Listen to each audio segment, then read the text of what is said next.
Hey there, it's Seb Fry the Realtor here. Here's a question a lot of people are asking, that is, when are Bay Area home prices gonna go down? I'm gonna address that question here in this very same video, so stay tuned. Hey, thanks so much for watching. Do me a favor, before we go too much further, would you, smash that subscribe button right there and bing! Don't forget to hit the notification bell so you'll receive notifications when I put new videos up here on my YouTube channel. All right, let's get into it. Now, of course, Bay Area home prices have spiraled completely out of control. They are high and getting higher. It's been going on for a long, long time now. You know, back when the real estate market crashed in 2007, 2008, prices were a lot lower than they are today. It's ridiculous where prices are right now. So a lot of people are thinking that, hey, you know, the real estate prices have to come down. They just have to come down. And actually, they're right. Real estate prices have to come down. There's no question about it. I mean, they should come down, right? So that more people could afford to buy a home in the Bay Area. And that is how the vast majority of people accumulate wealth, is through the homes that they own. And so if you don't own your own home, you are much likely to be poorer. Actually, the US government has statistics out there which show that the net worth of homeowners is 35 times greater than the net worth of renters on average. And I don't know what that's like in California or the Bay Area, but it's probably even a lot bigger than that. So yes, home prices do need to come down because we need greater affordability in the area. But the really question is when will Bay Area home prices come down? And rest assured, Bay Area home prices will come down at some point. And the reason why they come down is because they don't always just go straight up like a rocket. Prices come up and they go down. I mean, any line of history is going to show you that home prices do this. They don't just go up in a straight line. They go up and they come down a little bit. They go up and they come down a little bit. Sometimes they go up by a lot, and sometimes they go down by a lot.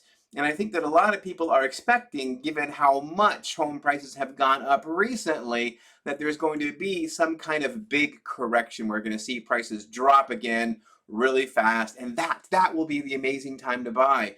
You know, unfortunately, studies have shown that, in fact, there is no strong correlation between rapid price increases and rapid price decreases. So it's not exactly a pendulum. There is no tick-tock with home prices. So if you're expecting that to happen, you may be disappointed to find that it's probably not going to happen. We're probably not going to see a major correction that's going to erase the last 2, 3, 4, 5, 10 years of home prices. That's probably not going to happen. Now, of course, a lot of people are going to point to the great real estate crash of 2007, 2008, when in fact home prices did plummet dramatically. They did erase many, many years of real estate price gains in about a period of 18 months. You know, that great real estate crash, that really only lasted about 18 months. So, you know, prices went down for 18 months, pretty much solid. There were a few bumps up along the way, but they basically went down for 18 months. And then when we hit the market bottom somewhere around 2010, prices had been rising ever since then throughout the greater Bay Area. And of course, you know, there have been a few dips along the way. 2019, not that long ago, that was a soft year for the real estate market. But we're not probably going to be seeing any huge market decreases like we did in 2007, 2008. Now, why is that? Well, the reason why that is because that was a very freak occurrence. We have to admit the fact that what was going on at that time bears very little resemblance to what's going on right now. Back then, if you fogged a mirror, you could get a loan. People were routinely getting loans for 103%, 105%. Not only that, did people receive more money than their homes were worth for their loans, but a lot of these people got these ninja loans, right? No income, no job loans. These were the no doc loans, no documentation required.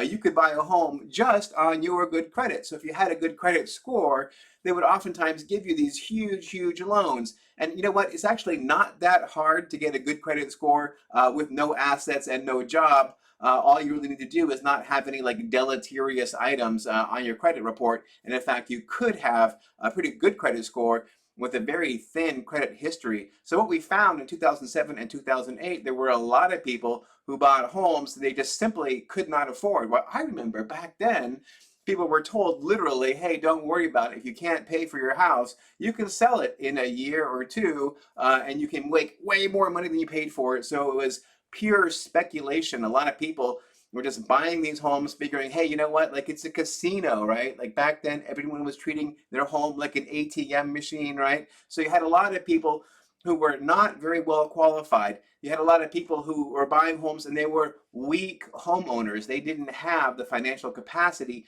to withstand any kind of like disruption to the economy. So when they lost their jobs or like people were furloughed, you may remember that, right? Like county workers and city workers, they were furloughed. A lot of private employers were also cutting back on hours and cutting back pay. So when they had like even like a slight decrease in their income, that was it. There was just no way they were going to be able to make those payments.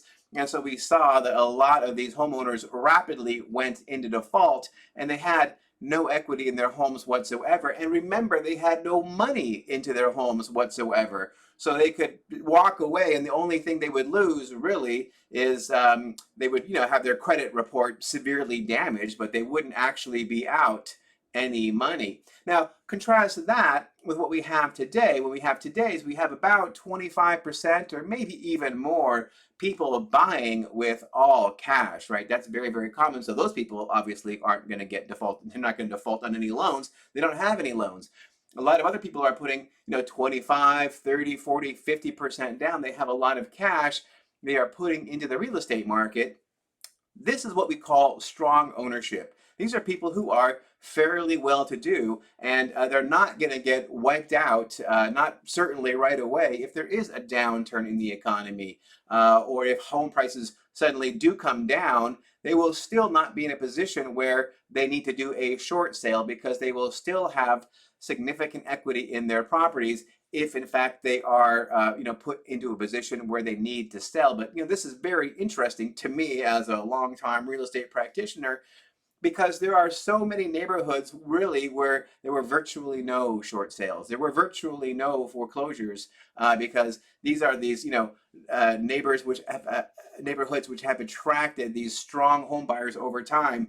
And these strong home buyers, they are now moving into virtually every neighborhood, right? I mean, like the kind of owners that are buying today are much wealthier than buyers of 15 years ago. Another thing that we should consider is that back then in 2007, 2008, when we experienced that big crash, there actually was a lot of inventory available. There was a good selection of homes already on the market before the market even crashed.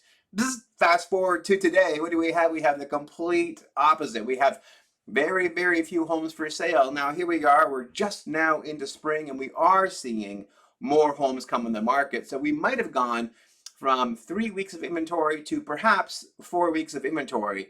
Now that might sound like, oh wow, there's 33% more homes for sale.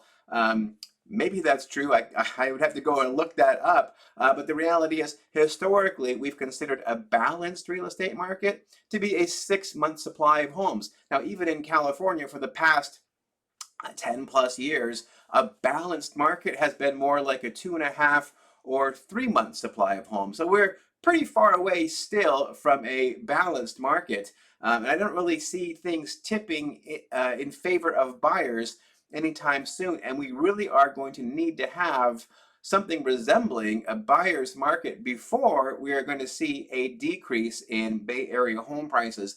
Now let's factor in like inflation, right? So inflation is 8%, right? So are we going to see appreciation below the rate of inflation? Are we going to see wage growth, that is really slowing down? Are we going to see the number of jobs in the Bay Area decreasing? No. Just today I read in the San Jose Mercury News how last year in 2021 was the biggest year ever for commercial real estate sales in Silicon Valley. That's right, last year, biggest year ever. You know those jokes, hey, when the last person leaves California, remember to turn the lights out. Ha ha, very funny. The fact of the matter is that California still controls the lion's share of venture capital money. We are still the heart of innovation. We are the heart of the new economy of the United States and the rest of the world. And that's just not going to change. Now, at some point, we are going to see a decrease in Bay Area home prices. There is no question about that. But what's really going to have to bring that about, simply put, is a lot more homes to buy. When sellers have a lot more competition, imagine if there were 10 times the number of homes for sale. Would home prices go down? Yes. Home prices would go down if there were 10 times the selection. But as it is right now, every home that comes on the market, so long as it's not, completely insanely overpriced, it's going to sell, and it's going to sell pretty quickly. All right, that's it. I wish I had some better news for you Bay Area home buyers, but hey, if you're a Bay Area home seller, I think that you don't have to worry too much. I mean, the market is going to turn, and you probably want to sell your home before then, but honestly, there's no end in sight for the increase in Bay Area home prices. And I can't even believe I'm saying it, because I've thought for a long time it has to turn around, but it just feels like, the market has the mojo. All right, well, hey, thank you so very much for watching this video. I really do appreciate it. And if you have any comments, I'd love to see some comments here on this YouTube video. That would be amazing. I love comments. And of course, if you would give it the old thumbs up, give it the old like, I would really appreciate that too. And the best thing for me, and for you too, would be if you mash that subscribe button and subscribe to my YouTube channel. And don't forget to click that little bell right there so you receive a notification whenever I put up a new video just like this one. All right, thank you so very much for watching. I really do appreciate it. Please stay tuned.